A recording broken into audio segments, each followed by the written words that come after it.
కార్తీక పురాణం 14వ అధ్యాయము. ఆంబోతును అచ్చుబోసి వదులుట. వృషోత్తర్గము. మరలా వశిష్ఠు గారు జనకుని దగ్గర కూర్చుండ పెట్టుకుని కార్తీక మహత్యము గురించి తనకు తెలిసిన సర్వ విషయములు చెప్పవలనని కుతూహలంతో ఇట్లు చెప్పేదారు.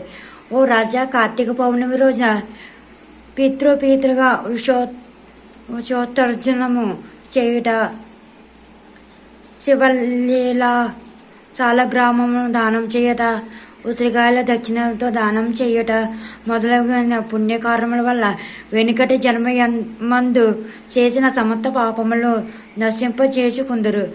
వారికి కోటి యాగముల చేసిన ఫలము దక్కును.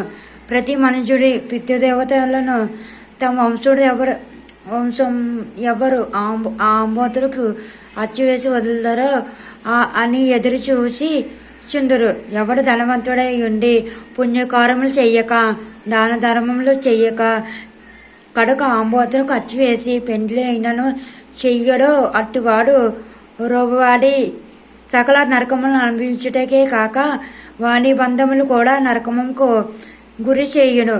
కానీ ప్రతి సంవత్సరం కార్తీక మాసన తన శక్తి కొలది దానము చేసి నిష్ఠతో వ్రతం ఆచరించి సాయం సమయమున శివకేశముల ఆలయమునందున దీపారాధన చేసి ఆ రాత్రి అంటిగా జాగరం ఉండి మరునాడు తమ శక్తి కొలది బ్రాహ్మణులకు సన్యాసులకు భోజనం ఇడిన వారు ఇహపరములయందు సర్వసుఖములను అనుభవించుతారు.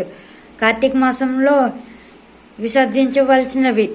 ఈ మాసమందు పరవాణ భక్షణ చేయరాదు, ఇతర ఎంగిలి ముట్టకూడదు, తినకూడదు, శ్రద్ధ భోజనం చేయకూడదు, నీరు ఇల్లిపాయ తినరాదు, తిలదానం పట్టరాదు, శివార్చన సంధ్యావందనము చెయ్యని వారు వండిన వంటలు తినరాదు. పౌర్ణమి, అమావాస, సోమవారం నాడు సూర్యచంద్ర గ్రహణపు రోజుల యందున భోజనం చెయ్యరాదు.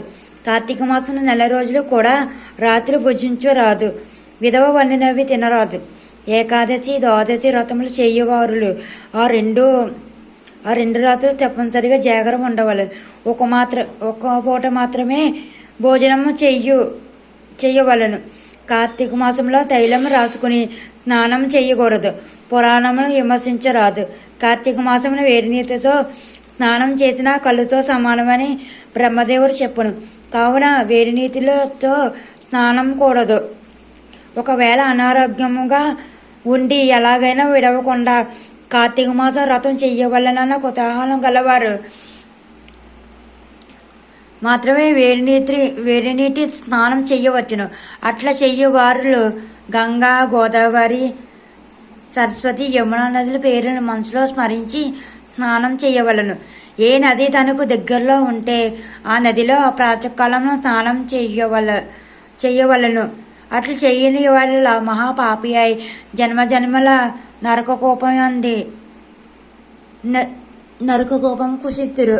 ఒకవేళ నదులు అందుబాటులో లేనప్పుడు నూత దగ్గర కానీ చెరువు వద్ద కానీ స్నానం చెయ్యవచ్చును. అప్పుడు ఈ కింద శ్లోకము చదివి మరీ స్నానం ఆచరించవలను. శ్లోకం: గంగా చ యమునే చైవ గోదావరి సరస్వతి నర్మదే సింధు కావేరి జలస్మిన్ సన్నిధి కురు అని పఠించుతూ స్నానం చేయవలను. కార్తీక మాస వ్రతము చేయవారు పగలు పురాణ పఠన శ్రవణం, హరికథ కాలక్షేపంతో కాలం గడపవలను. సాయంకాలం సంధ్యానాది కుచ్చములు ముగించి పూజా మందిరమున శివుని సులభముగా ఈ కింది విధముగా పూజించవలను. కార్తీక మాస శివ పూజ సంకల్పం. ఓ శివాయ నమః దానం సమర్పయామి.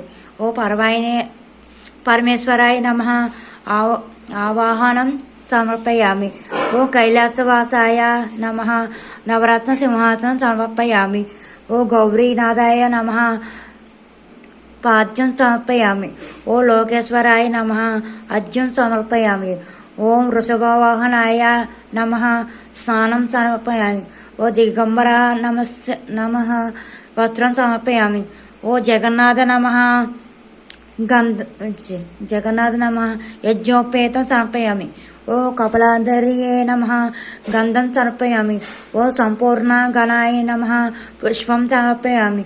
ఓ మహేశ్వరాయ నమ అక్షతాం సమర్పయామి. ఓ పార్వతీనాథాయ నమ ధూపం సమర్పయామి. ఓం తేజోరూపాయ నమ దీపం సమర్పయామి.